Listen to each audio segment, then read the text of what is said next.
Okay. Right. What he said. It's not my first rodeo. let's sync them all up. 1, 2, 3. Bosh. Why two?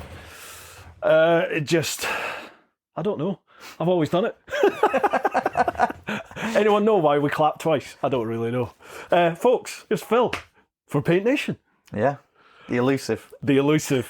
Welcome back to Brew Time. You can see it's probably a little bit different. I'm up here at My Moto Manchester because the lid's ready. We're doing the unveiling of the lid. Yeah. Mate, I am so excited about this. So, this was... Shall we talk about the lid then? Yeah, please do. Right, so the original thing that for me with the helmet was we'd come into COVID and there was a period where I was like, I've just been doing flat out race work. I think I was in 2018 or 2019, would it have been? I did about 100 and... I think in 2018 I did 114 helmets with someone working with me. Wow. Just for races. Yeah. And then the following year, I think I topped just over 100, but on my own. That was a absolute killer. I bet. And then COVID happened, and it was like, we didn't know whether BSB was going to happen. Yeah. TT, I think, was off for definite. Northwest 200 was off. Mm-hmm. So I was a bit like, well... What now? What now? Yeah. And that's when I kind of got in touch with you and said, like, oh, do you fancy a lid?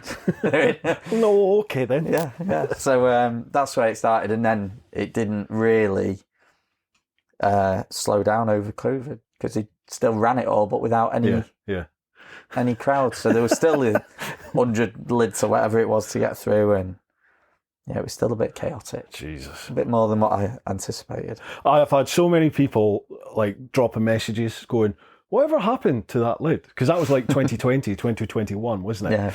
And I was just like, I was just like, well, I don't know, because, oh, hang on, that stopped. Right, sync everything up again. 1, 2, 3. Right, folks, first technical issue there. For some reason, that camera stopped. So we're going to, as long as these are blinking, keep an eye on these, will we? Like, so all those nuggets of information, all those revelations. It only when did it cut out? We just spoke about. We just started saying it was about 2020, 2021. 2021. We did the consultation phase. Yeah. So if you've not seen that video yet, folks, make sure you check that out. That'll be over on the TeapotOne channel. Oh, Grub's arrived. Cheers. And now we are 2024. Yeah. It's gone a bit. Yeah. And people kept asking, what's going on? And I'm like, well, I don't know, because you're just doing this out of the kindness of your heart. You're doing this as a favour to me. So I was like, well, when it's ready, it'll be ready. I'm not. And then at one point, I suddenly thought, what if you sent it to me and it's never arrived? I remember that phone call. And you just got the arse because I've never said it. Yeah. So I had to phone you up and go, Phil, have you sent that yet? I have had it where I've sent a helmet and thought, did they get it? Because you haven't heard back. Yeah. Normally you hear back. But yeah, that's normally if it's duplicate. So if it's race helmet and they've already seen the design before. And, so it's not a surprise or anything like that to them. No. I literally have no idea. I know as much. If you've seen the consultation vid where we went through just some initial design, that's all I know about this lid. I know it's a Shui Hornet ADV lid and what we spoke about in that first vid. Did we have a consultation? Well, we sat at... was that working up for design? we were just chatting away, weren't we? And you were like, we could do this, just scratching on a bit of paper. We could do this, we could do that. Well, I can't wait to see it. No, if you can remember what we talked about, then it's along them lines. So... Can't wait. They might be a little bit different because of where things line up and whatever. Gotcha. Yeah.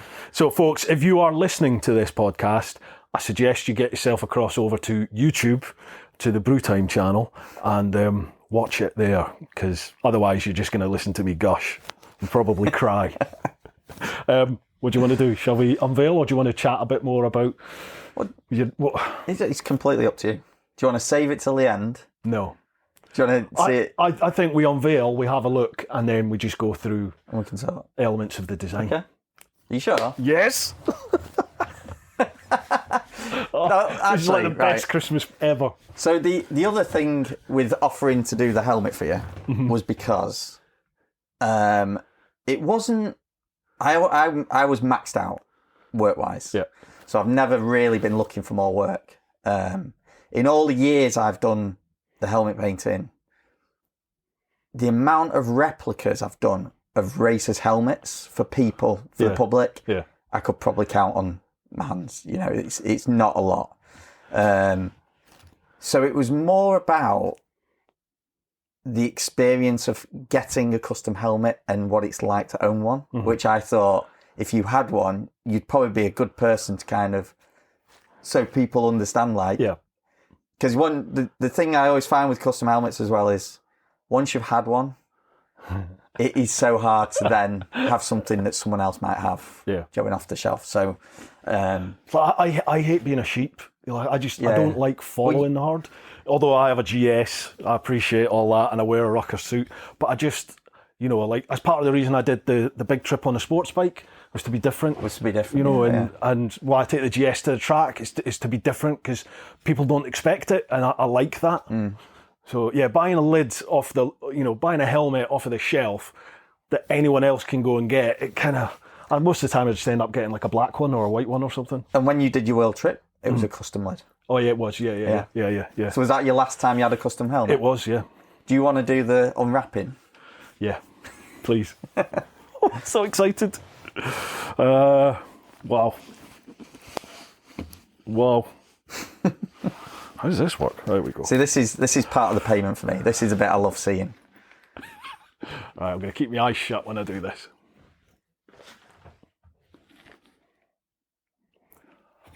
Oh, mate. Oh, wow.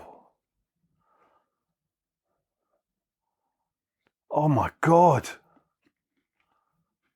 There's the thistle. Oh, oh wow. Woo-ha Ranch. Oh, mate. You've got the two different styles of road there as well, haven't you?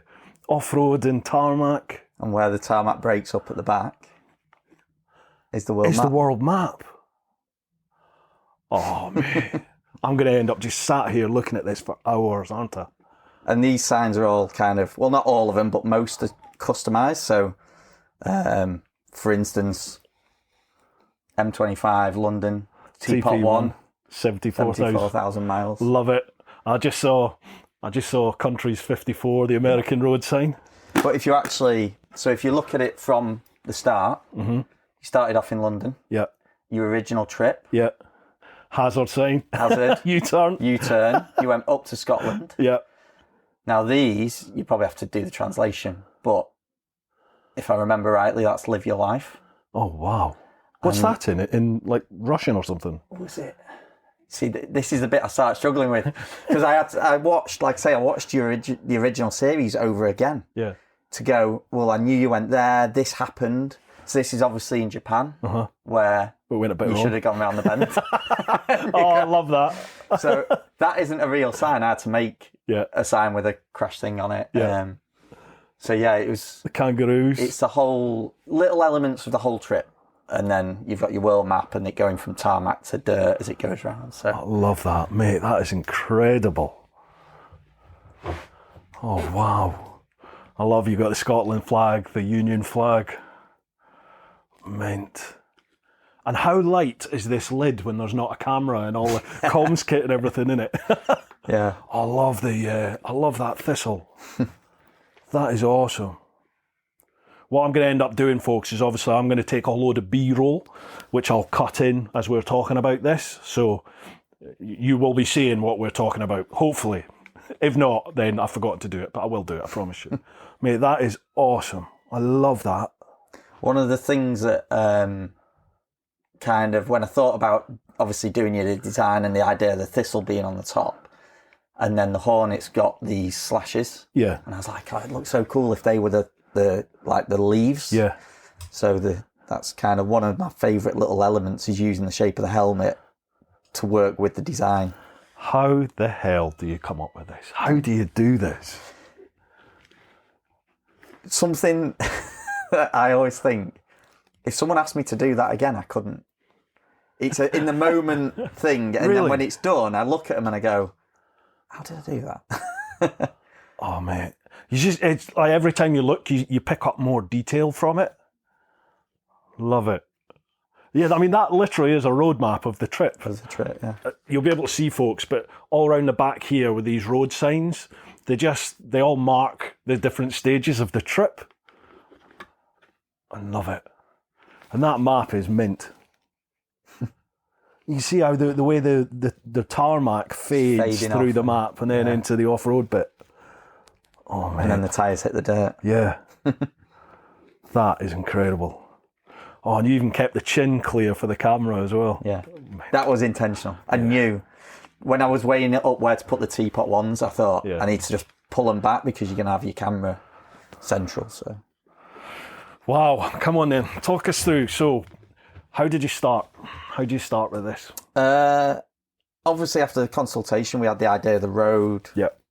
The dropping the details in about the trip. So that was what I took away from it. We had the Union Jack.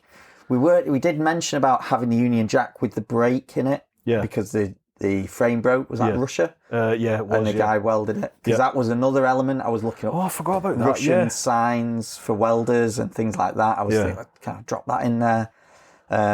But just by the time I'd worked out the space that I had for the signs, how big they would be, you kind of work out how many you're going to have and then what you're going to want to put on it. And, and I really wanted to have the U-turn at the start because that is the trip for me when I watch it is the attempt to the coming back, the reset and the try again. And it's just like, as a story, it's that not giving up, going and persevering in it. I didn't realise that at the time. You know, at the time of the trip, the opportunity to go again. I mean, it was pivotal, wasn't it? Because without like Delta Energy Services, give them a plug, without them coming on board, chances are it probably never would have happened because it took 3 years and selling everything I own just to do that first part. Yeah. So I think without their injection and that change of mindset that Africa caused me to have, the actual trip wouldn't have happened again, I think, if all that hadn't happened beforehand. You know what I mean? If I just come back to the UK and that was it, would have I eventually got it up and running again? Well, I hope I would have, but I don't know, because it really did reset my mind. I've got the opportunity, let's go. Yeah. But I didn't appreciate it at that time. It's only afterwards now when I have people like you and so many other people come to me and go, you know, that is the bit of the trip that really stuck with me, that you went for it again. And I'm like, oh yeah, I suppose I never really thought about it till you mention it. Yeah. Without the lows, the highs just aren't the same, are they? Totally so true. Yeah. You see you at absolute despair of what had happened and going back and you, when you watch it, you put yourself in that position of like, you've just had this like big leaving do and everyone. Yeah. So you can just see in your mind what you're going down. through. Yeah. And when you watch it, that comes, in fact, anyone who's watching this brew time has not been and watched that original series should be back on it now, because I haven't watched the foundation for all of it. Yeah. I think I'm going to have to go back and watch it again. There's a few people saying, you know, you're going to do a re-edit of it.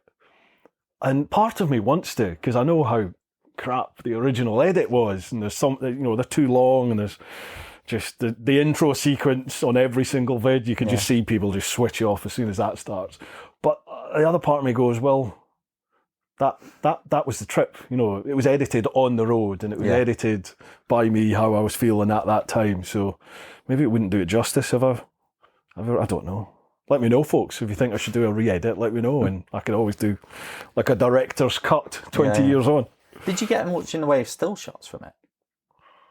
Yeah, but don't forget phones. I think I had an iPhone 1 or maybe an iPhone 2 then. So not a Nokia then? No, no, it was an iPhone. I think it was, it was an iPhone, but it was like an early iPhone. Yeah. And my camera, like I had a proper compact camera with me, which was fairly modern. It was brand new when I got it, but it was only 720.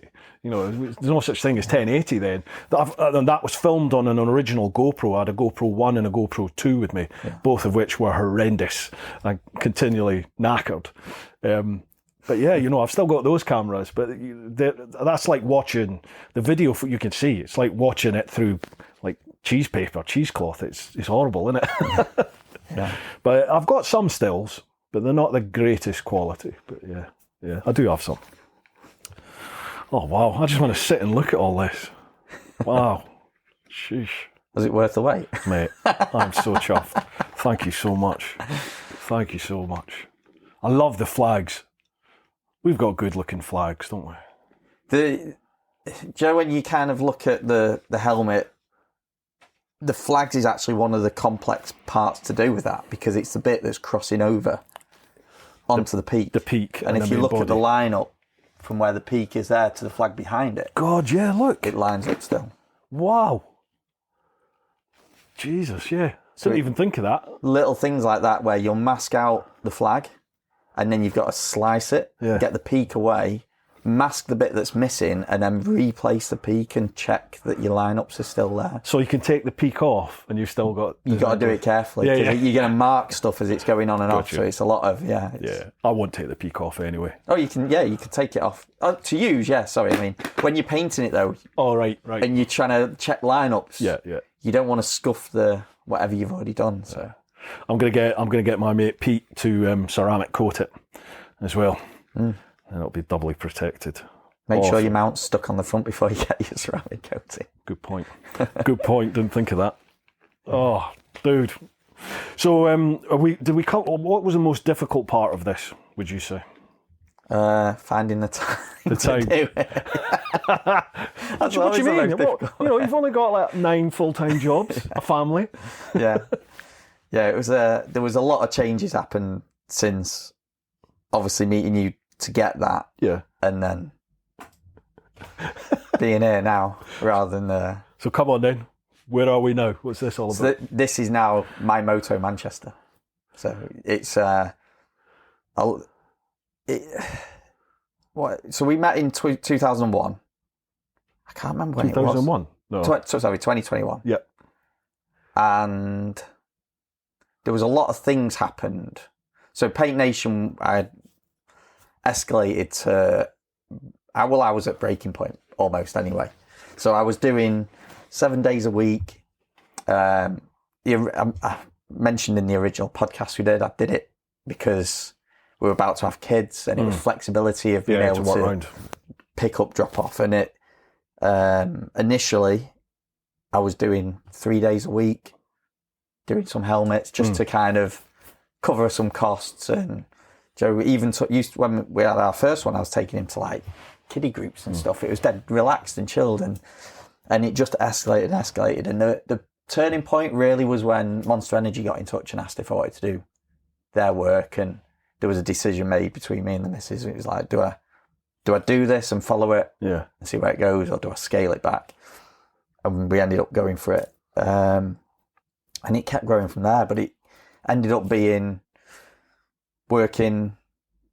So I'd drop the kids off at school or nursery, work about 9:30 till about 4:30, then go and pick them up, cook tea, eat tea, do bedtime, back in the workshop for about 8 o'clock at night, work till 2, 3, couple of hours sleep, and then just repeat. And it got to that 7 days a week, which then obviously puts a strain on family and everything. I was not the most liked at that point. And it becomes a job as well then. We chatted about this earlier, like when your passion, again, don't get me wrong, I'm living the dream, zero complaints, but when your passion becomes your job and that's what you're doing all the time, it is very easy to lose that passion. And you really... Like we were chatting earlier about this, in that at one point I kind of had to think to myself, right, why are you doing this? Like, why did this come into your life? And for me, it was getting out on the bikes, having fun, chatting shit on the cameras, like even if it was just myself, just doing that sort of stuff, meeting people. And I hadn't done that in so long.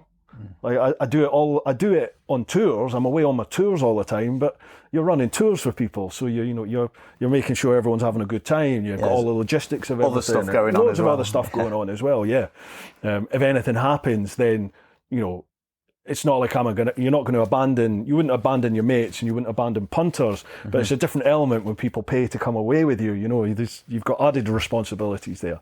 Yeah. So it'd been so long for me since I'd just gone away on the bike. I'd just done a trip myself, no worries whatsoever. And I'd just done that recently in the States, and it was so good. It's like properly recharged the soul. And I'm going to make sure at least once a year, I even if it's a long weekend, I just do something for me on the bike. Yeah. Yeah.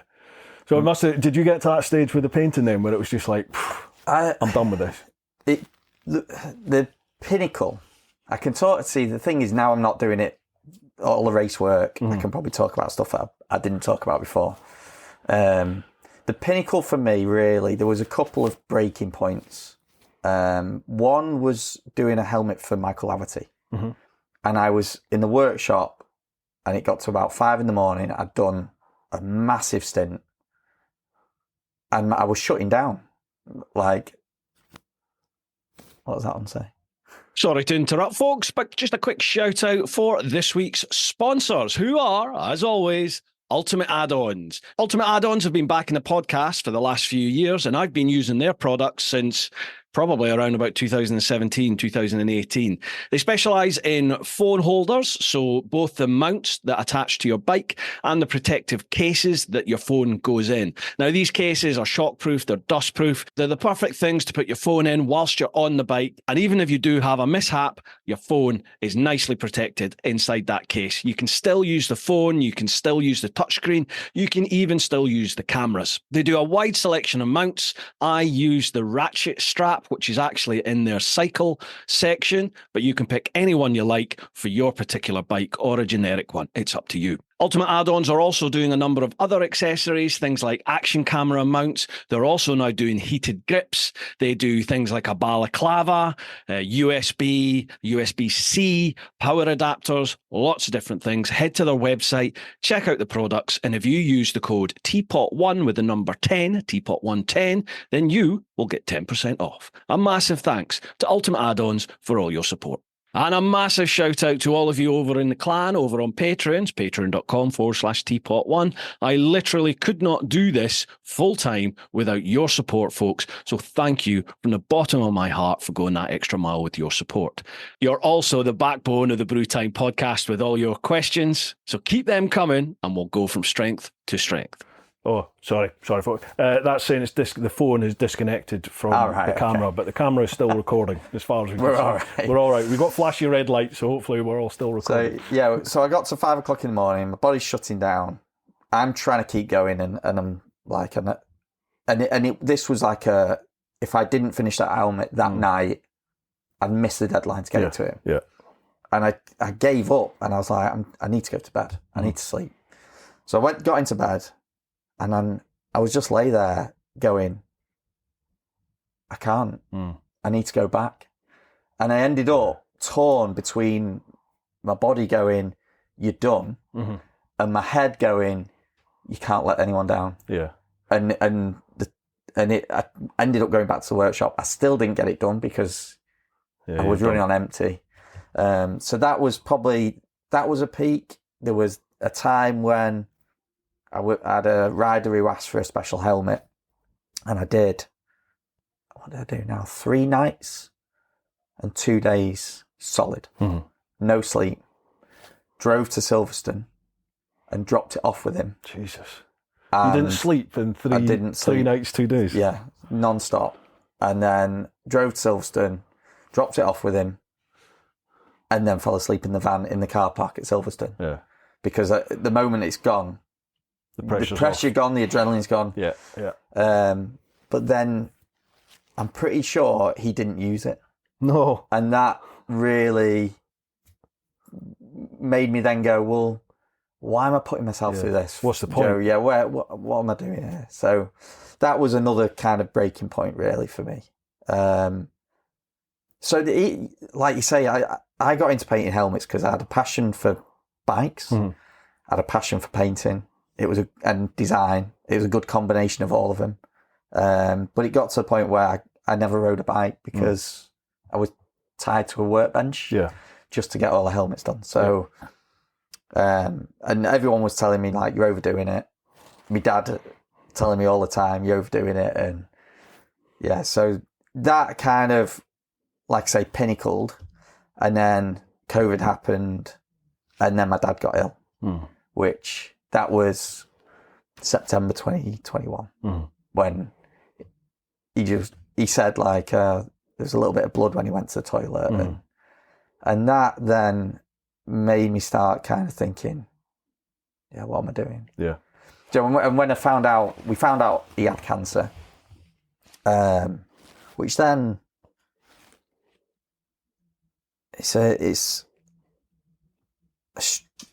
I don't know how I dealt with it. I still don't really know how I deal with it. Yeah. Because prior to that, the only thing that I'd lost that was close to me was a cat. Yeah. It was, and this was very different. I remember having chats with him going, well, you're 77 or 76 at the time, I think, when I was chatting with him. I said, you've seen us grow up, get married, have children. You've seen your grandchildren. What else would you have done that you haven't done? And he was like, well, there's nothing. So I was kind of saying, well, you've done good. And then I was going like, you've ridden bikes all these years. Yeah. And you're still here. He worked on the railways, on the rail track, and he's seen lots of colleagues get flattened by trains. Yeah. And I was like, you're still here. So there was a bit of like chatting with him about that. But then in my head, I'm going, because he said he remembered being in a tunnel with a diesel train running. He said it was so thick with diesel smoke, he couldn't see the light at the end of the tunnel. I was like, well, you've done well then to be in that kind of environment. But then you start looking at yourself going, well, I've been around paint and fumes since I was young. Oh, yeah. And then I start going, well, what impacts that had? Yeah, it's going to probably be the same fate for me, at some point. And it's made me definitely, I mean, unfortunately, my dad went through loads of treatments, and 2022, he passed away, which the whole process of his treatments was a bit of an eye-opener to me. Joe, it was so much, seemed like stalling all the time, waiting for results, waiting a week before they could all get together to talk about the results. Yeah. It wasn't good. And they did some radiotherapy, and it ended up fusing two parts of his organs together inside. God. So when it got to the point of, this is bad, but we can cut it out, and you don't need it, you can live without, because it was bladder cancer. So when we can cut your bladder out and you can live without it. And he mentally prepped for that. He was like, right, okay, we'll do that. And then when they found that the radiotherapy had fused it to his bowels, and they couldn't cut it out. So that's changed my perspective now, where I'm like, if I get cancer somewhere and I can live without that bit, I would just want it chopping out. Get it out, man. Yeah. As quick as possible. Yeah. And I don't know I'm no expert. There must be a reason why they go down the routes they go down, but it's changed my outlook of stuff. And it also, it made me think more about him saying, Joe, you're overdoing it. You need to kind of get a grip of this. And so Phil, who runs My Moto Manchester, he'd actually got in touch and was like, would you be interested in doing social media and marketing for the shop? So I'm like, well, this is a wake-up call, an advice off my dad. This opportunity's come up. The kids had all moved on to school. So the kind of the flexibility of one going to nursery, I mean, we had it at one point where one was at school, one was at nursery, and one was in a buggy, So all three were in school. It just was the right time. Yeah. And I was very, very fortunate, I think, to have the opportunity to come here and do this. And do you know, I say this, people will be bored of listening to me saying this, but it just seems in life that life just has this knack of throwing opportunities your way. When you really need them, something just comes, and it's down to you to identify that, yep, this is an opportunity that I need, and going for it, grabbing it and going for it. It just seems to always happen. People I speak to, it's just like, yeah, well, this just came out of the blue and bang. I think as well, though, some negatives at the time seem like the end of the world, but can spin on to being something positive. So, Joe, your initial trip, and you ended up getting kind of turning around and heading back. You might have hit difficulty further down the line and never attempted again. Yeah. But you came back, went into another attempt and managed it. And with a different mindset caused by the first. Exactly, And if you'd never done the world trip, would you have ended up doing the channel? And if Probably not. If you'd not done, Joe, like what happened with the police, you know? Yeah. You would have never gone. No. So there's so many things where you could go, oh, that's a negative. But in reality, there's a positive. And I take a positive from everything I've done. Joe, like people say to me about the helmet painting, do I not miss, like this is the first year now, I'm not going to be painting for Michael Dunlop. Now it was I could have carried on, but it was my decision not to be, so I mean, it's a lot to do this in the day and then go to a workshop in the evening and carry on. And I've said to people like, oh, you know, I just get home and I want to go to sleep. And they're like, well, that's real life. You know, this, what you were living before is not reality. Yeah. What you're doing now is what you should be doing. So then, you know, I've pretty much got rid of most of the race work. I do just what I want to do. There is a bit of a knock-on effect from overdoing it, like you said, where I find the getting out to the workshop is the hard bit. Once I'm in the flow and I'm doing stuff, I'm loving it. Right. But it's that, the thought of it's it. I'll go and paint an helmet. And then there's a bit of me that's like... I get that. I'm like that with my rower. It's the thought of getting my fat ass on the rower. After, once I've done it, it's just like, right, I'm going to do this every day. Yeah. Another 6 months goes by. And yeah. But yeah, so, I mean... How do you cope with the downtime? Because you must have downtime now that you didn't have before. I've got 3 young kids still. Yeah, so you occupy yourself with that. I don't feel like I have downtime. Yeah, no, I get that. I asked for my birthday when I turned 40, I asked for a night away with the missus. Just wanted a night away, because you know what it's like when you've got young kids and you get a night away and you just book into the room and fall asleep. Go to sleep, and then you wake up and go for a nice meal and you go back and have a few drinks and fall asleep again. You think you're going to get that dirty weekend and all you want to do is sleep. Yeah, I remember that. So I wanted this like night away, and what am I now? Am I 42 or am I 41? But basically, it's still not happened. Yeah. We keep pencil it in, doesn't happen. Yeah. Just because there's so much going on.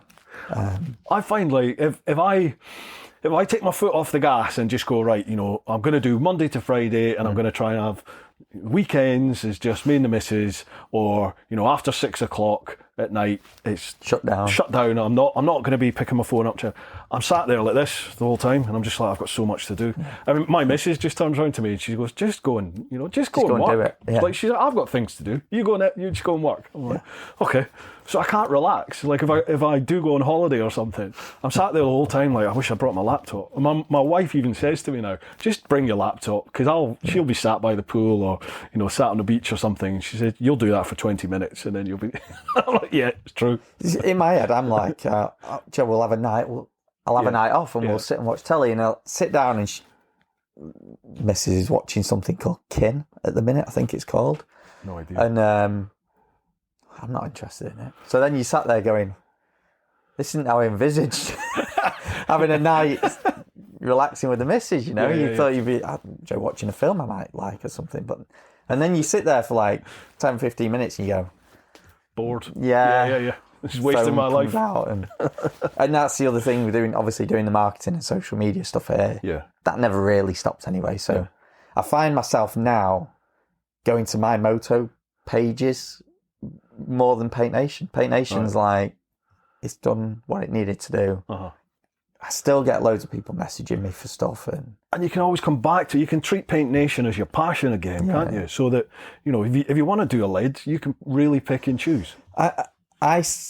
see it more now like a secret society of if you're in, you're in. If you're not in, you're not in. That's how I treat it now. So there's a few customers who I've worked for years.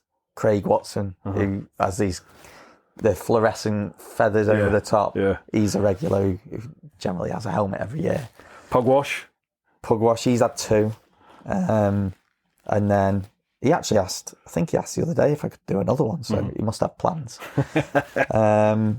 John McAvoy, there's a few journalists. But I kind of generally do what I want to do, when I want to do it. Yeah.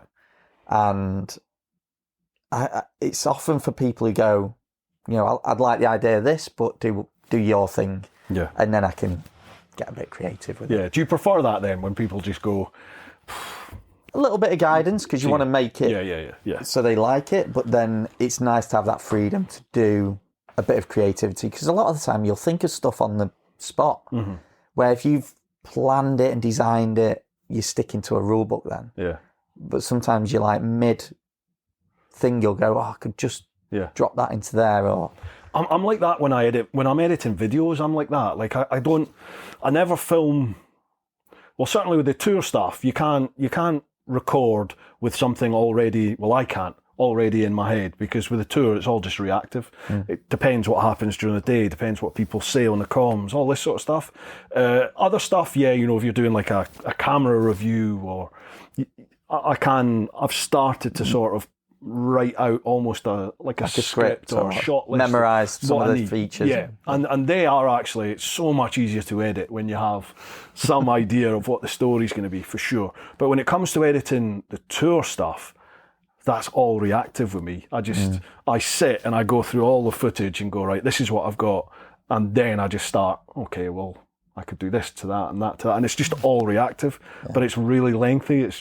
I take way too long to edit vids, but I think it's because I do it that way. It's just run and gun editing, right? Yeah. So this is the thing that's new to me, because when Phil offered me the job here doing the social media, I don't think he realised that all the PaintNation videos are basically just time lapse. Yeah. It's not you in front of the camera. Yeah. You very rarely even see my face. So then I'm like, we'll do this job. And then I remember the first time I had to talk to a camera, and I thought I found a quiet spot, and I set the camera up, and I just felt like a fool. Yeah. And it's weird, because it is getting easier. So the more I'm doing it, the more I'm getting used to what to say. But it's still like the hardest bit always seems to be the first few words you say. Yeah. Once you're in it, it's fun. Yeah. Once you're in a role, but the amount of times I've done like that. Welcome to the channel. Welcome back to... I did one the other day, because I quite often say welcome back to the channel. Yeah. And then I was like, what if it's the first time? They're not coming back. What do I say? Should I just say welcome to the channel? You start kind of... Yeah, don't... I treat the camera like it's my mate. I just treat the camera like it's my mate down the pub, and we're just having a chat. And I don't think about it. It's a different story if I was out there. If I was out there walking around your showroom with a camera, I very rarely do that, because I feel a complete plum chatting to a camera, like, Casey Neistat style. Yeah. I feel a right idiot. Whack my lid on with a camera and a mic, and I could do that no problem. It's like, I often think about this. Casey Neistat, if you don't know who Casey Neistat is, folks, get on YouTube and just search it. He's the godfather of vlogging, basically. But he wears these sunglasses all the time, indoors, outdoors. He's one of them. He's always got his sunglasses on.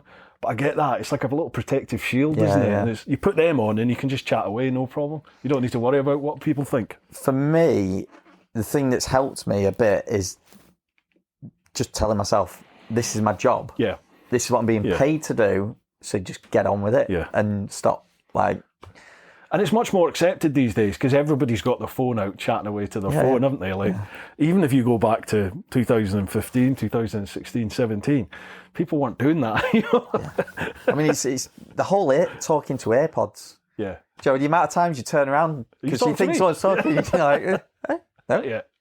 I'm guilty for that. Like, I walk my dog morning and night, and I've normally got my earpods in, either listening to a podcast or music, or my brother phones or something. You're walking along, chatting away, having a conversation, and you get that people going, "Morning, hi, how are you?" And you're like, "I'm on the phone." Sorry. I mean, these whole Apple Vision thing, that's another level now, isn't it? What do you think about all this? Well, the only thing I've seen of them really was a YouTube video popped up of some cops in America arresting someone, and then someone walking past wearing them, and the coppers and the person getting arrested all turn around and were like, what's this? Do you remember back in the day? Remember the hands-free Bluetooth kits that you used to get for your phone? Yeah. That all the minicab drivers used to wear. The little thing that used to clunk on the side of your head. Yeah. You used to look at people like that and think, what a lunatic. Now everyone does it, don't they? Yeah. Well, maybe not wear them, but now we've got AirPods and all this sort of stuff. Well, it's changing. Yeah, absolutely. Yeah. I don't know how it's going to be, man. Like Rogan's always talking about Elon Musk's working on this thing, isn't he? Where they're gonna implant a chip into your brain, which will effectively it'll take away the need to hold a phone. So you'll be able to think, you'll be able to understand what somebody is saying without them actually talking. You'll communicate telepathically through this chip, like via Wi-Fi. You'll be able to make phone calls via that and chat without actually talking. It sounds so far-fetched, but I mean, we've got computers in our phones now and in our watches. So see, that's one of the things that makes me laugh as well, because do you remember they were going to bring out an ID card that you had to carry? Oh, yeah. And there was a vote and everyone was like, oh, I'm not having that. Yeah, the surveillance state and all that. And now it's like everyone's got mobile phones that has your bank details, has everything on it. Yeah. Says the pushback I got when I had some dash cams, for a sponsor of the Teapot channel. So I had dash cams on my bikes, and the pushback from some people is, they're just going to know exactly what I'm doing and when I'm doing it and what speed I'm doing. And I was like, well, they know that anyway from your phone. Like, if they really want to know, they can just read your phone. Yeah. So, anyway, never mind. We're not going down that avenue. I know, yeah. That's a whole can of worms. What else can we say about this lid, man? Do you have a favourite part? I think, for me, I like the thistle. Yeah. The colours, just how it came out, I liked. Yeah, it's striking, isn't it? It's striking, but it also, you could easily miss that thistle, I think. Yeah. Obviously, certainly, because it's so big, it goes right over the top. Yeah, unless I've got my head down looking at you like that.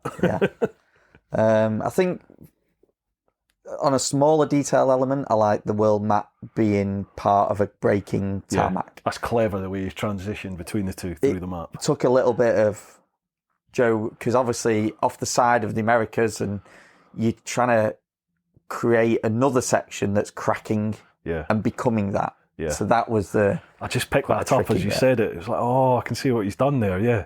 Yeah. Wow. Mate, it's awesome. I'm going to end up just sitting, looking at this, picking up all the different bits. Yeah, all these different signs here. I love how you're saying how they tell a different story. I love all that. Woo-Ha Ranch, the road sign. Yeah, you can pretty much read the story from that. What's that mean then? Statsange Horridge. I've got a funny feeling that is nationals. Really? What language? I have no idea. I can't remember. I think it was it Norwegian maybe? Yeah, it looks sort of Scandinavian-y, doesn't it? Does anyone tell us what that means up the top there? Yeah, you're going to have to Google them. They were right, I did check them. Bacon and eggs times 2 or something. It's been 3 years making this. I can't remember which was which. Mate, I love it. I remember you saying you probably, I don't know if you're going to want to wear it or not. And I did think to myself, no, it's going to have to just sit and be like a showpiece. Then I thought, no, I've got to wear it. You've got to wear it. I just hope I don't end up going down the road. I hope I don't do a pug wash. Pug wash. The thing is, though, Joe, first of all, it is a helmet to protect your head. Yeah. That's its job. The way it looks is just decoration. Isn't it? So I get that some people buy them and put them in cabinets. There's plenty of helmet collectors I know who've bought helmets that don't even fit them because they picked them up cheap because it's an extra small, but they only want it, Joe, to go into a cabinet anyway. So, but then there's people who phone me up and go, just come off and smash my helmet. I'm gutted. I'm like, well, how are you? Are you all right? Mm-hmm. Yeah, it saved me. Well, then did its job, didn't it? Yeah. It doesn't matter that it's got a scuff on it. So. And I suppose you're never going to get two the same, are they? Because even if they are the same design, I'm sure, because these are all done by hand, aren't they? Yeah, So they're all going yeah. to turn out differently. Well, like I say, in all the years, I've not really done much in the way of reps. Yeah. There was this was actually, that was supposed to be a rep of a Hutchinson lid. Mm-hmm. So back when I did Ian Hutchinson's helmets, these are my two. Yep. This is basically being retired now because that's 5 years of use, I think. Is it 5 years of use or 4 years of use? So this I did this year, which was nice to have time to do my own lid again. Yeah. But this was when I was doing Ian Hutchinson's, and he wanted to do some replicas that he sold himself. So he got onto me and he was like, I want to do 13 replicas. Wow. Let the customer pick the colour. So there'll be a red option, a yellow option, blue, this, that and the other. And I had a guy working with me at the time, and I basically said, should we do it? You know, you do all this element to it and I'll pay you for doing that part. Yeah. So he was going to do all the masking out. I was going to do the spray in. So he had basically a cut in it. I think we got up to 11 and I had 2 more left to do. I did not have time to do them. And I phoned up Ian and I went, Joe, those last 2 reps that you want doing, how about I buy the helmets off you? So I ended up, that's an Ian Hutchinson rep that never got repped. Right. So then I was like, right, one I gave to my brother, and one I was going to do my own. And I was painting for Michael Dunlop at the time, and he just won a senior TT. And it was the first time I'd had one of my helmets win a senior. Oh, wow. So Dean Harrison was the first rider to win a TT in one of my helmets. Yeah. And Michael Dunlop was the first person to win a senior in one of my helmets. So I phoned up Michael. I said, look, you know, I've got this helmet. I'd like to do a rep for myself. And he said no. Really? Yeah. And I knew he was... Michael is a really nice guy. Mm-hmm. Really nice guy. But he's got a way about him. Uh-huh. So the previous painter...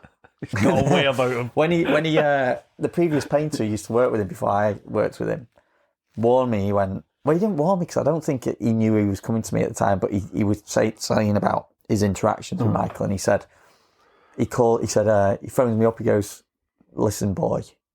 And he said, I'm old enough to be his dad, and he calls me boy. Wow. So then when he got transferred over to me, and I was expecting the same, and he went, all right, boss. And I was like, well, this is a good start. Yeah. I'm getting called boss, and the previous painter got called boy. So that was definitely a switch. And I knew he was a bit particular about his helmets, and we had a bit of a trust and understanding on reps. I would not do a rep type thing. Monster Energy cannot put the Monster Energy on anything. The only people who seem to get away with putting Monster Energy on helmets who aren't a sponsored rider or whatever are the ones who are flying under the radar. So a no-name painter who's just doing little bits. Yeah. Fine. If you've got anything about you and you put Monster on a helmet, you're going to get sued, basically, because it's the brand thing. So I knew Monster would be funny, and I'd have to ask permission to have the Monster on if I wanted to do the rep. Michael owns the bull logo on the back. Aye. So that I had to have permission for the back. But the rest of the design, technically, that was kind of my design. Yeah. So I could have maybe done that. But I asked permission because it's only right. So I phoned him up and said, look, would you be all right if I do myself a rep? And he said, no. And he said, look, there's people who have offered to sponsor him a lot of money, but on the condition they have a helmet. And he says, I don't do replicas, and even to the point where when he's done a TT, he takes his helmets that he's done the TT and with flies and everything, they get retired. And then he'll get a new one out and do the rest of the season in something else. Wow. So he's quite a stickler for that. Then I was kind of at a loss. I was a bit like, well, what do I do rep-wise? Or what do I do for myself? Joe, it's like, someone said to me the other day, would I have a tattoo? And I'm like, well, no, because I can't even decide what to paint on my own crash helmet. If I had a tattoo, it'd last a week before I looked at it and went, I should have probably done something else. Oh, yeah. So I know that feeling. Jesus, this fucking thing. So then, I was a bit like, what do I do? And I remember thinking, well, I'll just, you go through a defiant moment where you're like, well, I'll just do it anyway, and I won't put the bull on. I'll write no bull or something. And I thought, no, it'll upset Mike. I won't do that. Never burn your bridges. Yeah, exactly. Yeah. So then I was chatting with my brother, and he went, you did that helmet for Lee Johnson for the Mugen when he was riding the Mugen. I went, yeah. And he went, well, you had that picture of Honda-san, the owner of Honda, holding a helmet you painted with a massive grin on your face. So that's how, that was it. I was like, yeah, okay, so that's how that got done. But if I'm right in remembering, I've nicked the collar out of this. There we go. So if I take this out of here, oh no, it was 15. IH15. Oh wow! Ian Hutchinson rep number 15. It was supposed to be. So that's how that one. That's a nice design that as well. I didn't know Hutchie was a bro beard sponsor. No, that was Lee's. Oh, Lee Johnson's. Lee's, yeah. Of course. Yeah, you just said yeah. So that's how that. It was originally going to be a Hutchie rep, and then I bought it as a unfinished one, and then did my own thing. Yeah. So yeah. So you're an RI man. Only by chance, really. The thing with a ride that you do kind of, or I feel, is they're just solid. They're really solid. They're a little bit heavy normally, but I've crashed in the other Lee Johnson rep that's out there. I crashed in that, headbutted the floor. Yeah. And I couldn't have told you where I headbutted it. I actually thought I'd smashed the back of my head. I thought I'd gone backwards, and I'd actually foreheaded it. Wow. Yeah, and just was like, yeah. So, yeah, I wouldn't say if I was going shopping for a helmet, I'd be like, I've got to have a Arai. I only wear Arai.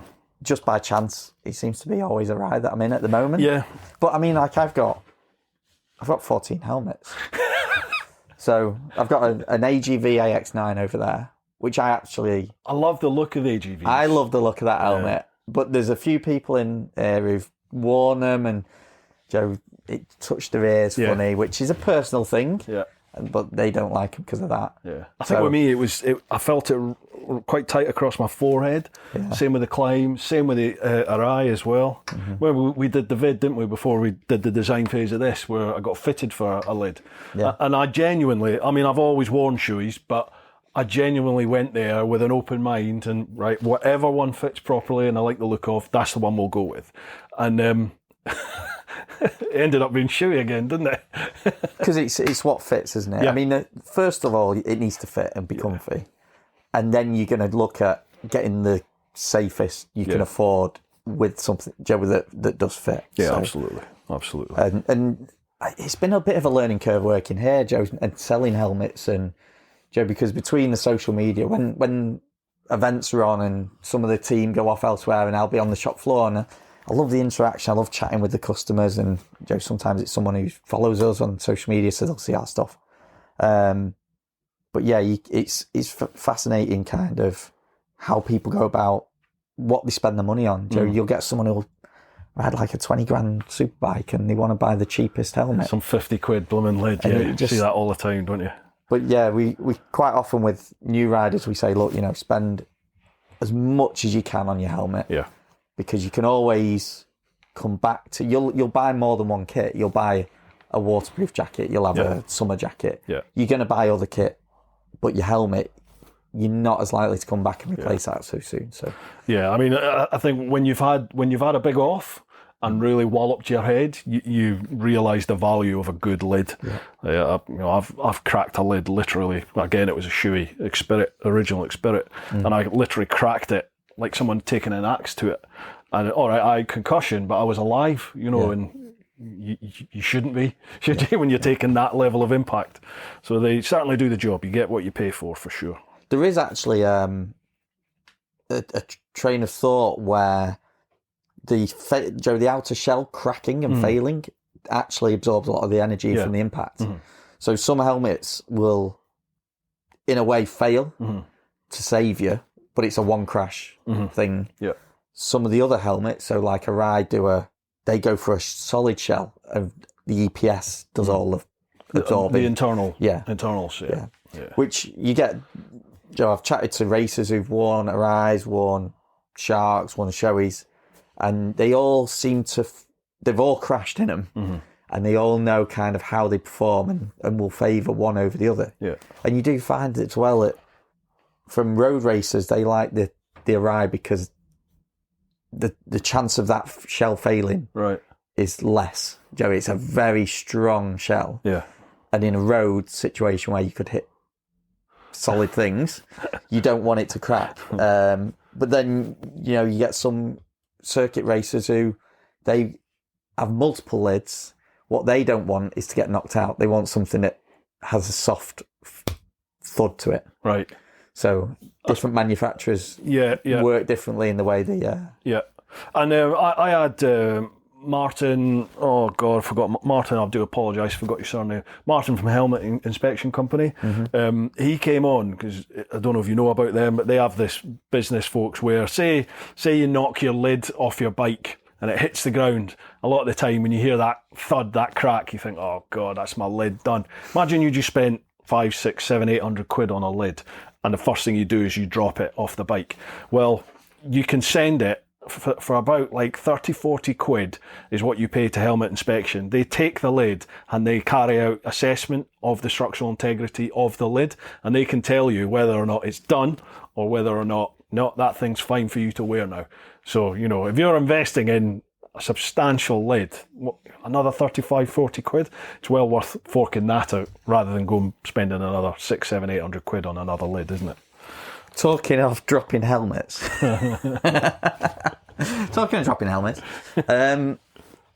Joe, trying to think up things to do for the My Moto YouTube channel and stuff. Yeah. And I was like, we should do a video on.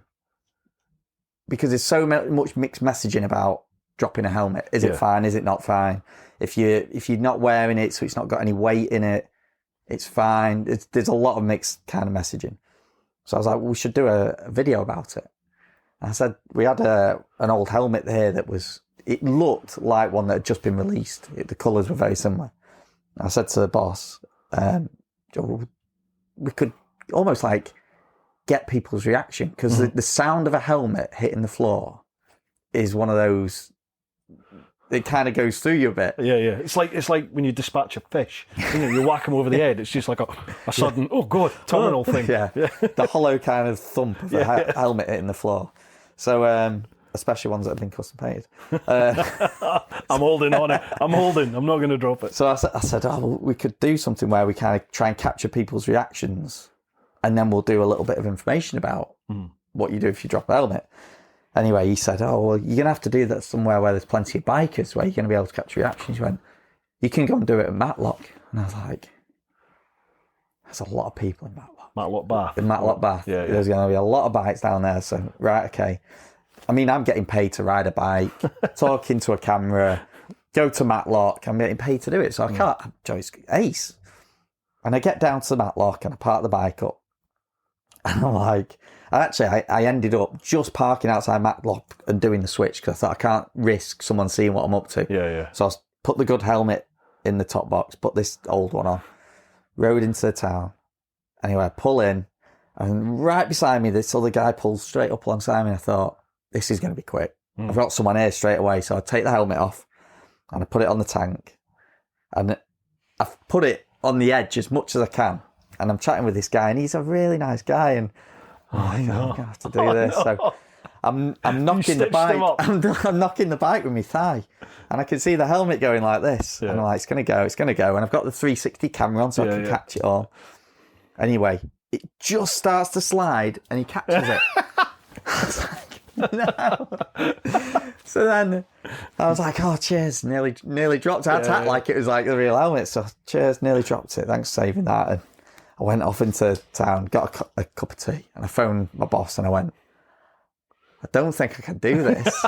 And he went, you're doing it. This is, Joe, I'm telling you now, you've got to do it. Yeah. So I was like, right, okay. So I stood back, and I'm looking at the bikes and everyone around, and I'm weighing it up, and Joe like almost G'ing up to doing it again. And he's like, who's going to be my mark? Who am I going to do this with? And I ended up going over to the bike, and I thought, I'll hook it on the handlebar, the typical kind of, hooked it on the handlebar, and I'm kind of messing around with the bike, hoping someone's going to fall into the trap. Yeah. Because I can't target someone. It's almost cruel.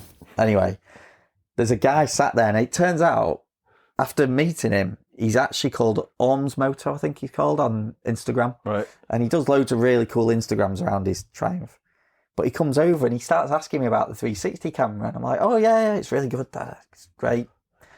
And as he's walking around, I thought, I've got to do it. I've got to do it now. And I had to kind of put my hand on the handlebar and just kind of give it a little knock to get the helmet to go. And and you can see him go, got the reaction and everything. But that was the first kind of reality check of what I'm going to potentially have to do in this job. Yeah. I was like, you've got to do it. It's your job. Just get on with it. How are you finding it then? How are you finding it being like the marketing social guy behind the brand? I love the community. Mm-hmm. So I love meeting customers, them watching the videos, leaving a comment. Yeah. Because the thing that we're really, as a shop, focused on is the community element and getting what's right for the customer. Yeah. It's not about quick sales. It's not about just discount. It's about service, quality. Yeah. And we find that we end up with people who, I mean, we do look after our customers really well. And I think the channel and the social media is building on that, really. It's the interaction with them when they're not here buying stuff. You want to be the first port of call. When someone goes, I could do with some new boots or new something, the first port of call you want is you guys, isn't it? Because you've got that community relationship already established. Yeah, I get but that. Also, like, if someone came and bought something, even if they didn't get it from here, if they've got something, they're one of our customers, and they go on our YouTube channel and leave a comment like, oh, could you do something on how to fit? We actually had one where he said, can you do a video on how to fit a comms? Yeah, right. Mm-hmm. So we've done one. I filmed it. I've just got to do the editing and put it up. And it's really kind of, to have that to and fro in, you've got some way they can contact us and ask for advice, and we can build stuff around them. Yeah. They tell us what they want to see and we'll do it. So that's the bit that we want to kind of build on. And we're looking at what's around, Joe. We're probably aiming a little bit at kind of the RevZilla style, but for the UK. Yeah, great. So there is product stuff in there. There's product reviews. Do you talk at 86,000 miles an hour as well? Try not to.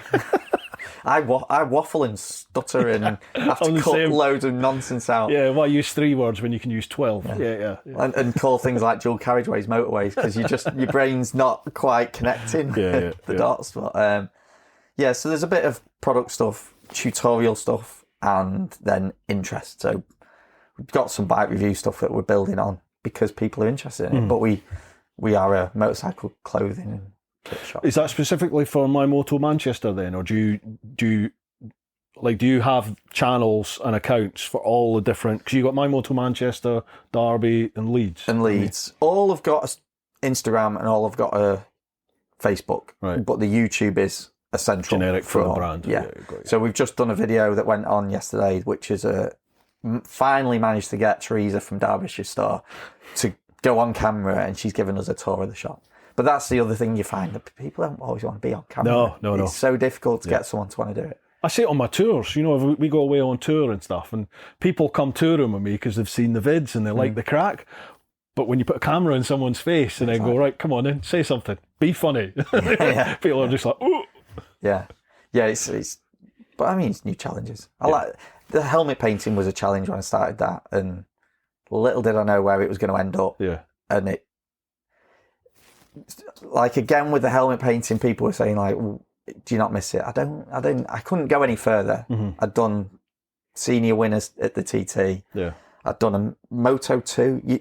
There's no way I was going to get into the Moto GP grid, because it was that there's some kind of a deal between, or I believe there's some kind of a deal between Dorna and a few of the helmet painters that basically do all of them.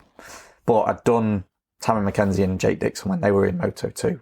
So I ticked that box. Did I do Moto 3? Wild cards in Moto 3. Pretty much all the British Championship stuff. So I'd done everything. You did Tom Sykes as well, didn't you? Sykes, McGuinness. Yeah. To be honest, painting Michael Dunlop's was... I remember going and watching Joey Dunlop at the Southern 100 when I was a kid, and to then paint Michael Dunlop's helmet. And that was a little bit of like... Because I knew my dad would be proud of me doing that, to have done a Dunlop's helmet. So yeah, there was... And this is just new challenges now. You know, I kind of want to build the marketing as much as I can for this and get a really good community and work with YouTubers and other influencers and let's see what we can make of it. It's quite an exciting environment to be in now, isn't it? On the socials and in bikes, because like bikes have notoriously been a very, very small niche market and an even smaller niche market of social media, but it's definitely grown massively. And I like, you definitely notice there's a much younger crowd coming in now, and I used to say there was I would say there's a lot of women in biking now, to the extent where as a bloke it doesn't strike me as being anything out of the ordinary anymore. You know, it's just you even going back 5-6 years ago, if you saw a couple of lassies on bikes, it was like, oh wow, cool, wow, you don't often see that. Now it's just normal, isn't it? Well, certainly it seems to be for me. There's so many more people into biking now. It's definitely growing, isn't it? With the lady bikers, but when you look at the algorithms and the data that you see back, and the numbers are like, I think on our YouTube channel it's something like not even 10%. Oh yeah. So it's 98%.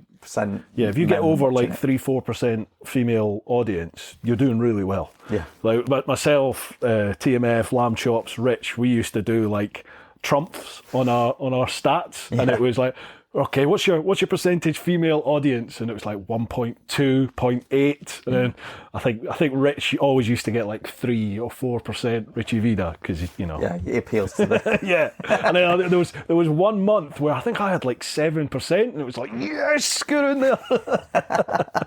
Just call me Brad. Like I'm about 0.4. Should we play now. trumps today? Well, I've got my 7%. Yeah. But you see it in the way the content is now with social media. Like, everyone has upped their game massively.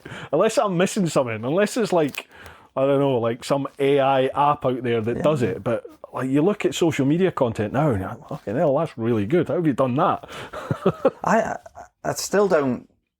I mean, it's you can't really kind of get your head around it. When you look at the size of our channel, we've got now 1,700 subs. It's a young channel. I did a video on a Kawasaki that was about I think it was about 11 months ago, 10 months ago. We did it.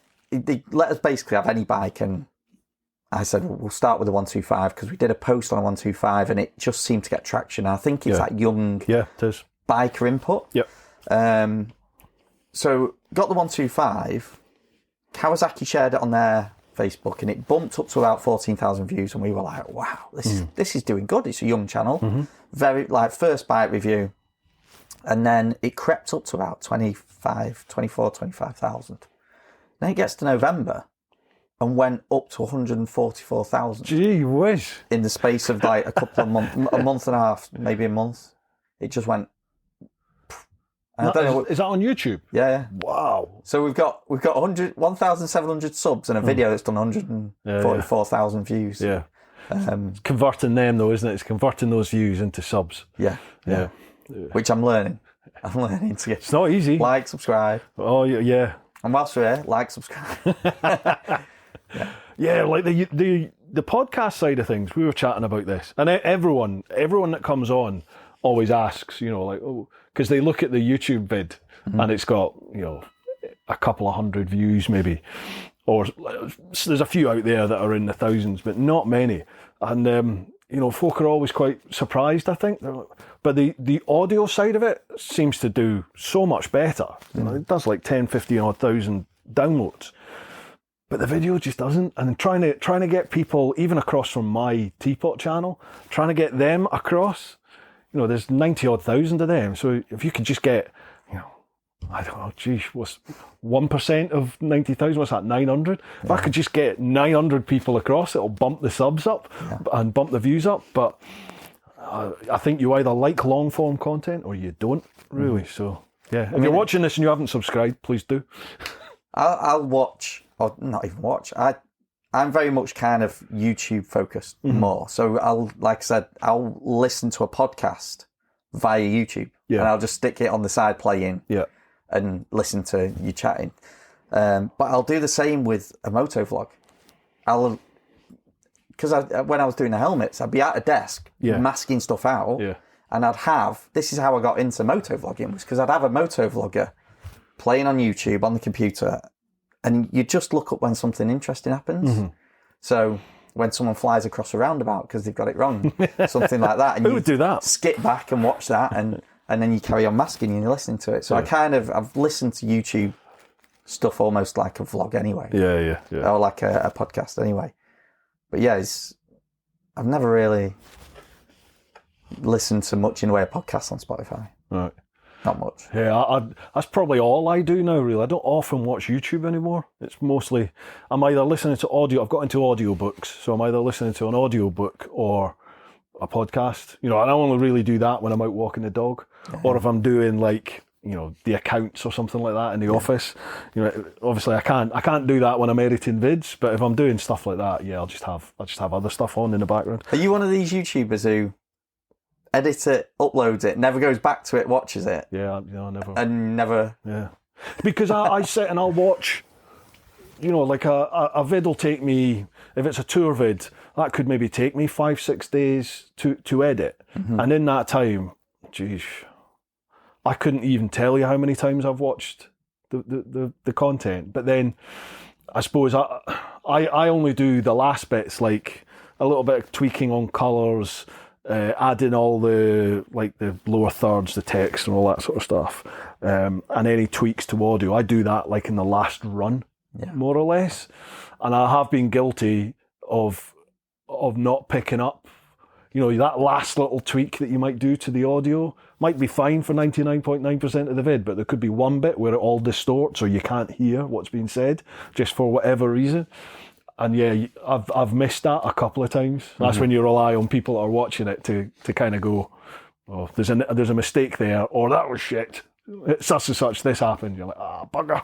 Yeah. But it's not like with a podcast, with an audio podcast, you can, you could re-render the audio and you can replace the audio file in that podcast episode, and it doesn't delete any of your analytics. So you still have the same amount of downloads and stuff. You're just changing the source file, which is a bit naughty, I suppose, in a way, because you could replace it with something totally different, couldn't you? Yeah. But with YouTube, you can't do that. No. So if you make a mistake in a vid, you have to re-upload, and you lose, all the analytics. Yeah. So you can cut, can't you? You can splice a little bit out. I don't know if you can do that anymore. You used to be able to. You can. You can do that now, can you? I only know because I've did it. All right, okay. But it won't do a transition. It just literally cut. Yeah, so it's but it could do with some more... The thing that irritates me a bit with YouTube is when... And I even had it with the PaintNation stuff, where YouTube has a library of music that you can use. Yeah. And I put one of their tunes on, then uploaded, and then got a strike on it, a copyright strike. And then I was like... That was one of their tunes. But did you give credit? There's certain conditions that you have to do. You have to give credit in the descriptions and stuff. Yeah. So anyway, but I wish they could do it where you could overlay an audio in YouTube, and then if there's something happens with that, change it. You can switch it out. Yeah. So all you have to do is upload a vocal, and then all the other bits can be added in editing. But... And we're also sponsored by the Influencer Store. Now, I've got some blurb to read out for them. The Influencer Store helps you build your brand, big or small, providing you with a solution and apparel. We help you to increase your fan base while supporting you with starting your own influencer clothing line with nothing more than just an idea and a design, and there are no hidden costs. For more info, come check us out at theinfluencerstore.co.uk or drop us an email at online@influencerstore.co.uk for more information. Now, all my current merch over at TeapotOne.com, that is all handled by Roger and Charlotte and their family over at the Influencer Store. So thank you for all your support. And lastly, a big shout out to all of you who are either watching a podcast or listening just now on your platform of choice. If you can like, Share with your mates, tell people about the podcast and help spread the word. That really does help. And if you're listening on things like Apple Podcasts or Spotify, if you can follow and leave a review or rating, 5-star is preferable, of course, then that would be absolutely fan-dabby-dosy. All right, folks, let's get back to the podcast. Yeah, it is annoying, isn't it? I thought, so they used to have a little, a basic editor in YouTube, but I thought that had gone. So that's still there, It's is still it? there. Yeah. I'll have to try and find that. That would have helped a couple of times. I watch the YouTuber weekly updates. And, yeah. Joe, what's new? How the algorithms changed? I do watch my own videos back. Not so much the paintwork ones, because that was literally just time lapse. But because we're trying to make what we're doing now better. Yeah. Joe, I've gone, when that Kawasaki video spiked, I've gone back to it and I've watched it again and gone, what's worked with this? Yeah. Because something's right. But, Yeah.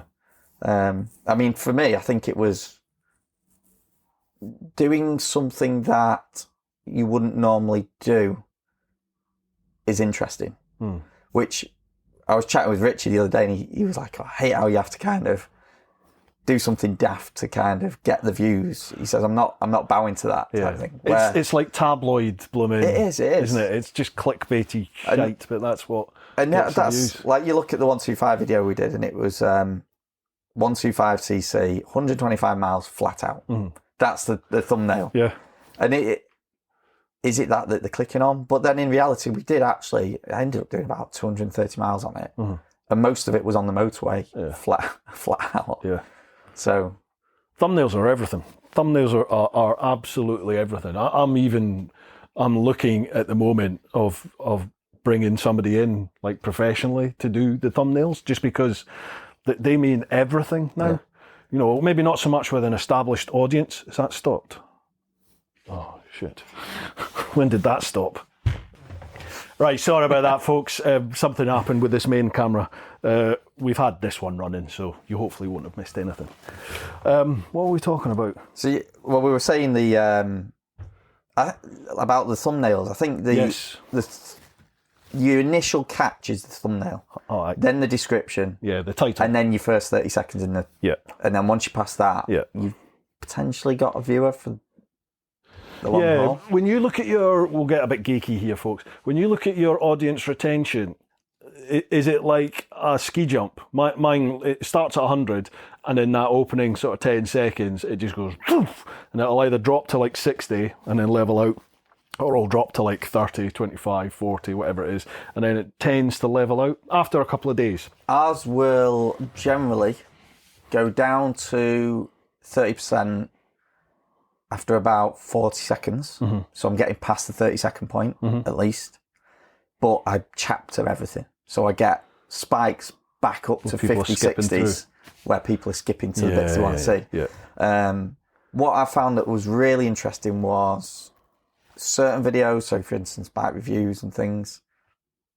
The Kawasaki one broke the trend a bit, but the others get a hump and then level off.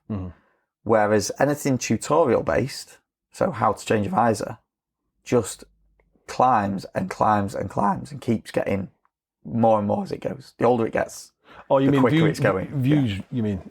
Yeah, because they're like tutorial stuff is they call it like evergreen content. So that's what people just could slow come back. burns. Yeah, they could come constantly. back in 5 years' time and just search how to change a visor, and your vid will get higher and higher and higher in those rankings, won't it? The more views and engagement and stuff it gets. Yeah. So that was one of when the new Arai Tour X5, which we got there. Oh yeah. When that came out, and there was a European launch, and there was I think ABR magazine and Bennett's had been over to Japan for their launch. So we were way down the rankings by the time we got it. We managed to get one to Richie to do a test ride. So by the time one ends up in the shop where I can get it, it's way later. And I said to Phil, the boss, I said, if we do a review on this, it's missed the boat. You've missed the boat, yeah. So I was like, I'm going to take this thing to bits. And I just used the helmet stripping knowledge and just took it to bits, did loads of close-ups, because there will be now people buying them going, how do I change my visor? How do I take the peak off? Can I adjust the peak? And so there's a video now with all that, and that's now picking up nicely. So that's what you need to do. You need to. Everyone says that, don't they? Niche down. So this is already quite a niche market, being bikes, but then clothing's another niche, and then if you even niche further down, like you just said there, of how do you actually change the visor, how do you change the liner, really niche down. You ascertain your dominance in terms of your knowledge base for the topic that you're covering. You become that point where people go, I need to know about how do I change a visor. Well, My Moto, their channel, they've always got stuff like this. They've been doing it for ages. Boom, and you become the Bible for that topic. Yeah, which would be nice. Yeah, if we give me that. Mine's talking shit on a bike. People enjoy it. Screaming woo-ha. Speaking of which, you got woo-ha on here, haven't you? Yeah, woo-ha Ranch. Love it.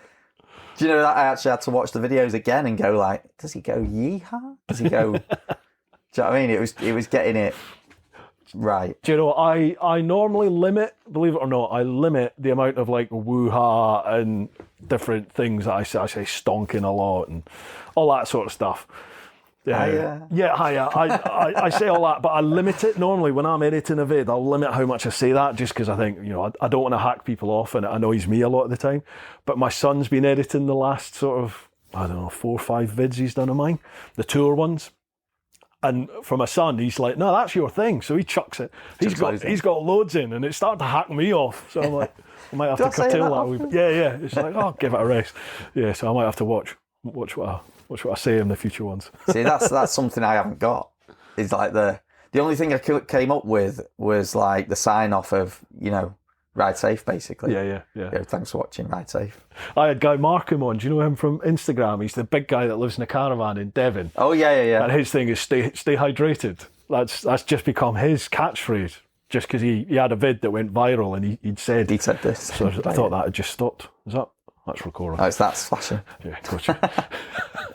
Sorry, folks. We've got 2 cameras going here that are both flashing and a phone that trying to monitor. It's just that his one went viral, so that's now his catchphrase: "Stay hydrated." Yeah. So, what you got planned for the rest of this year?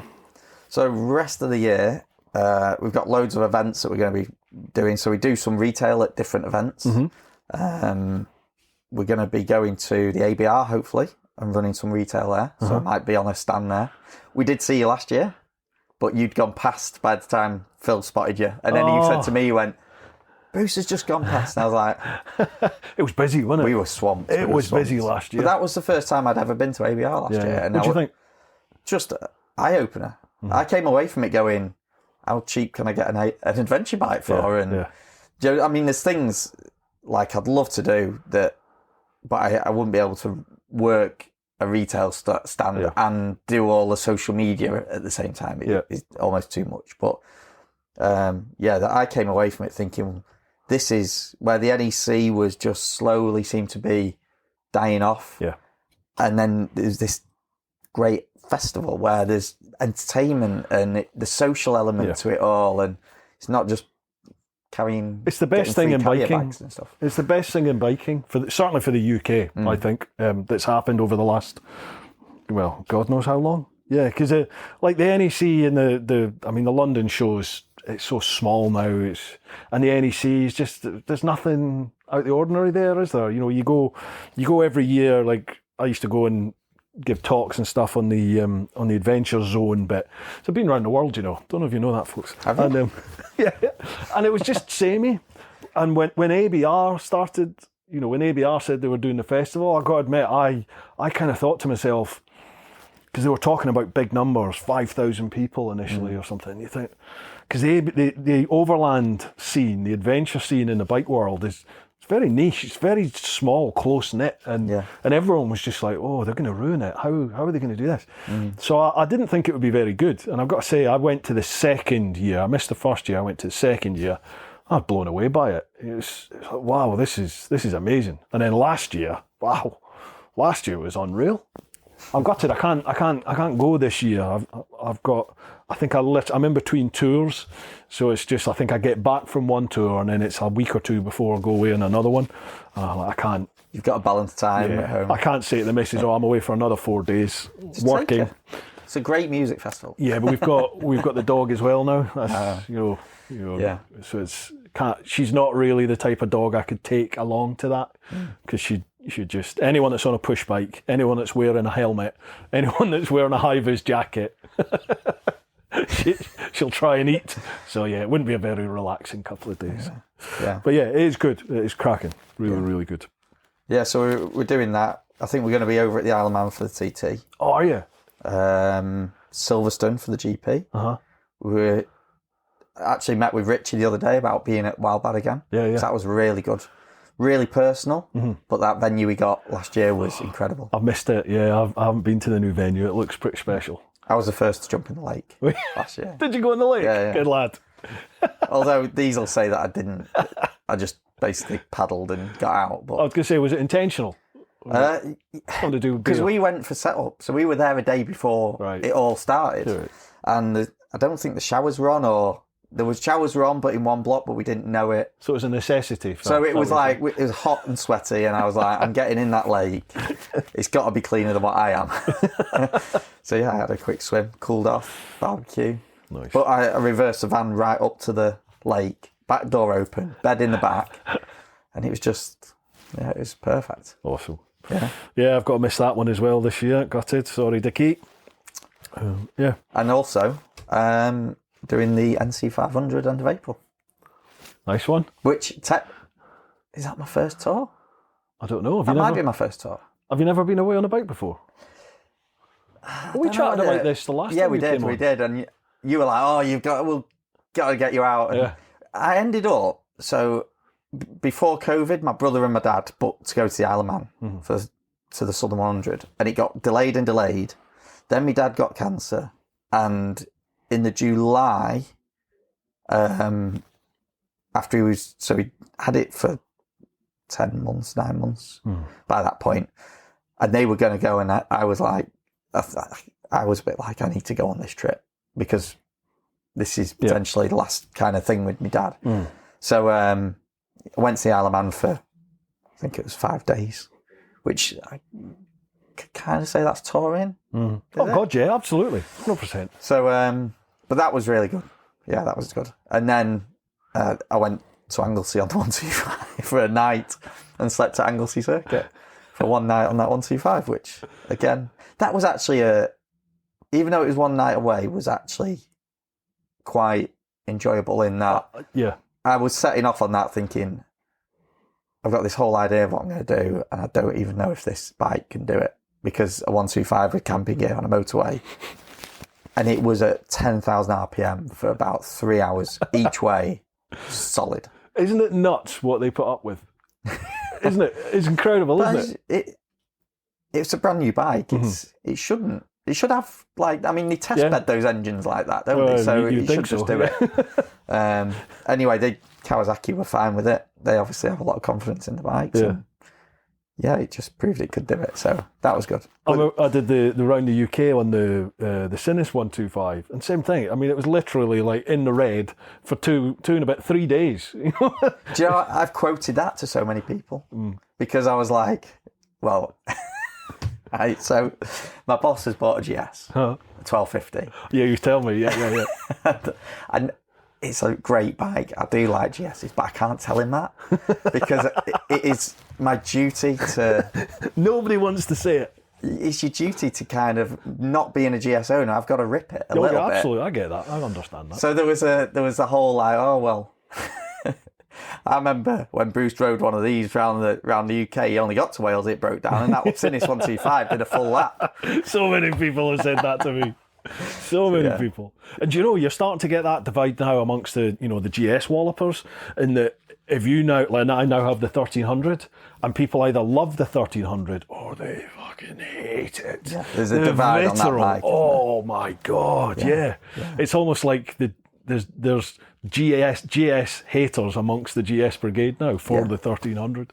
The thing is, for me, I probably would have I would have done what my boss did and got the 1250 because I had a Triumph T595 and it was a 97 one. It was the first year they started making them, and it was no end of problems. And I think it was just because it was that first year. Yeah, it's the first year, you're going to get that. I'd have the 1300, but I'd probably wait 3 years in, 2-3 years in maybe, and just wait until all those little niggles are...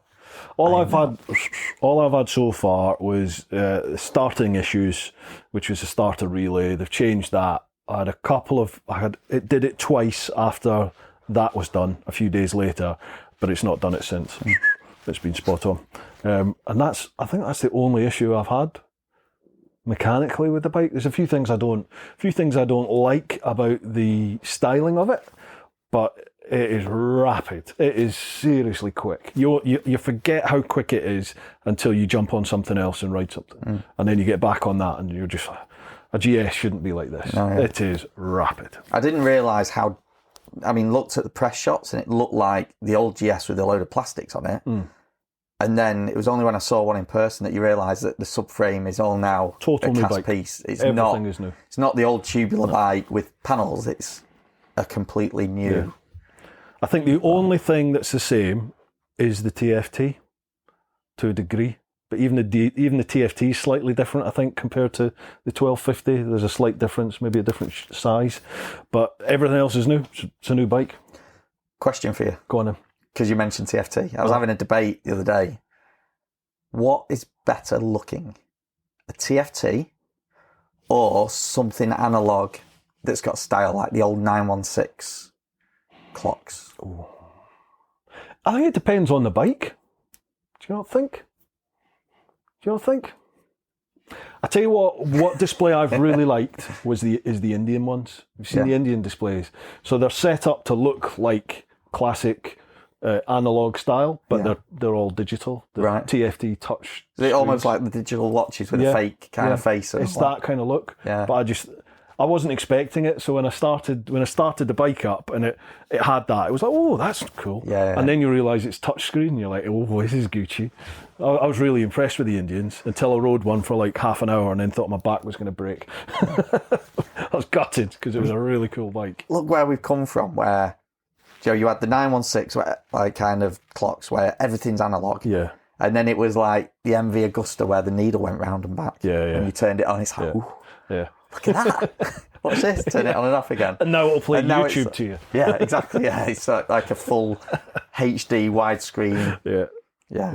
Where are we going to go with it? I've got this head-up display thing now. They work with My Moto, but it's just this little perspex screen that flips down from your lid, covers one of your eyes, and it gives you a head-up display of, because it works with Kali, it's your head-up display of your sat-nav basically that's on there, but it'll tell you your speed and all this sort of malarkey there. I've not used it yet.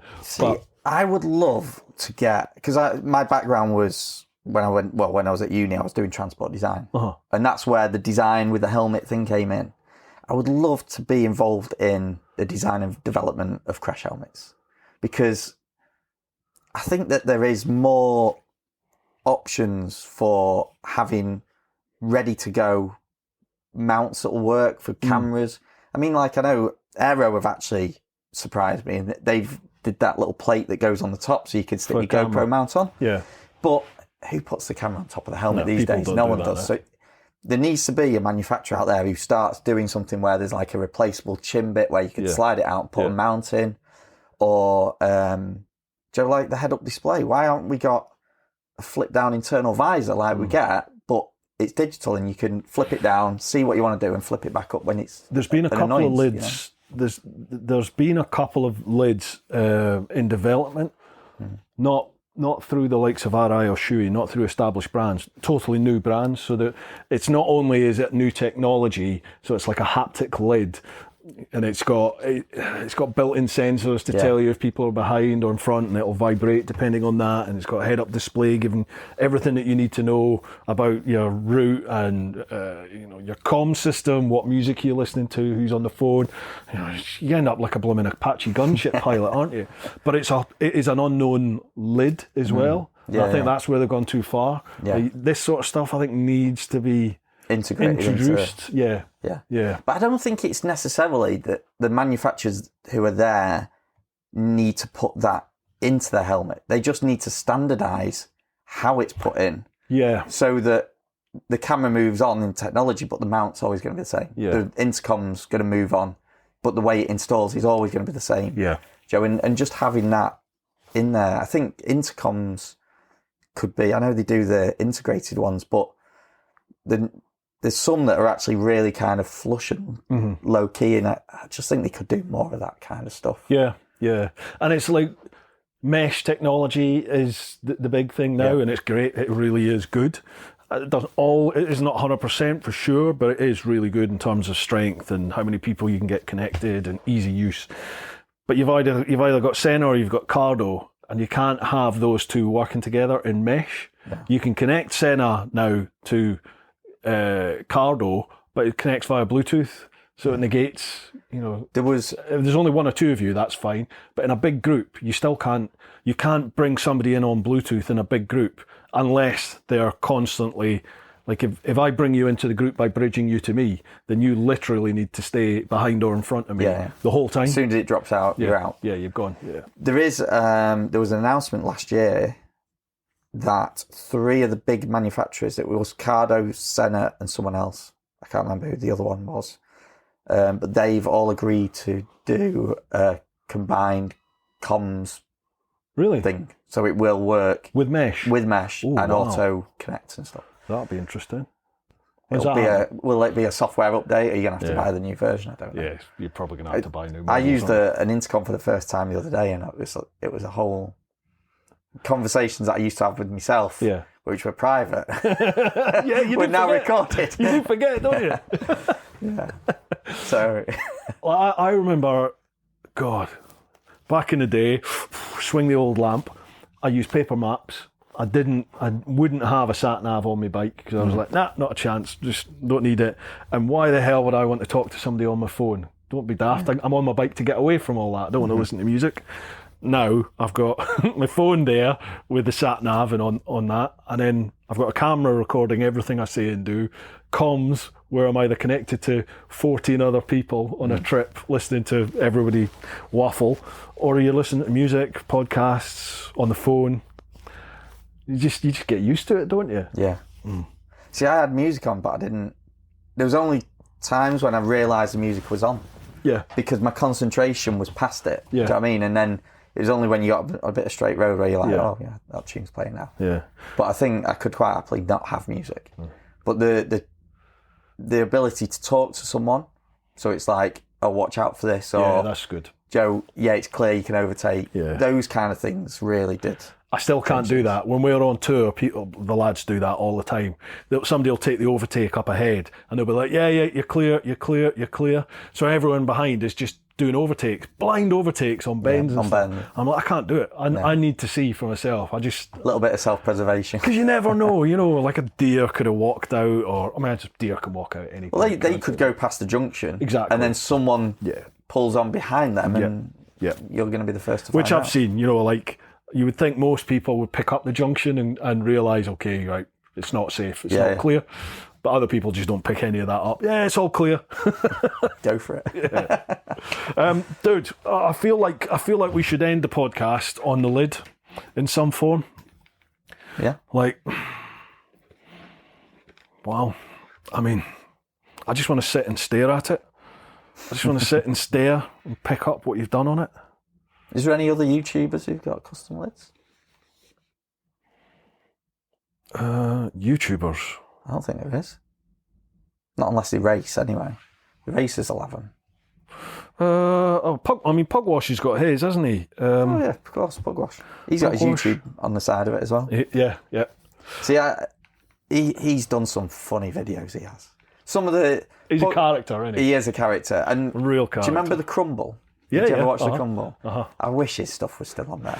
Somebody told me he was coming back. He was getting back into it. I would, to be honest, I know he took a lot of the kind of more edgy stuff off because he was trying to grow it into something. Yeah. But I would literally create a channel for his edgy stuff and post it for him because it was so funny. I was telling people here, Joe, people I work with, about it literally last night, saying, "Oh, he went into the petrol station, bought this magazine," and we all know what that magazine was. But yeah, there's some of the Gardener's World scenes. or something. Yeah. Penthouse on it. Oh. Mate, I love it. I absolutely love it. Thank you so much. Really appreciate it. Was it worth a year wait? Though? Absolutely. I love it. That map on the back, you'll see on the B-roll, folks, but just the way you've used that to transition between, tarmac and the off-road, I love it. And the map, how much bloody detail have you put in on a map? Jesus. There is, it's all correct, but I have, in the odd place, I've had to add a tiny bit just because some of the gaps between the continents were too big. It didn't look like it was breaking. Right. And then obviously on this side, it's really kind of trying to fill the gaps so that it cracks up correctly. I love it. Yeah. What I'll do after this, I think I've said already, folks, but after this, I'll make sure I do plenty of B-roll so you can hopefully you'll be watching what I'm talking about. And then I think what I'll do is I'll do a little snippet reel or something, or a wee short for the main Teapot channel, just to get people over and see it. As well, the thing is now you've got Teapot written on your helmet with a YouTube logo. If you start cutting up people on the road, they're going to be on your channel. Mate, I know. Going. I know. Well, I can't really hide this. Anyway, it's the big bloke with the stupid beard. Yeah. Awesome. Have you checked it fits? Did you get the right size? God, here we go. This is how we finish it.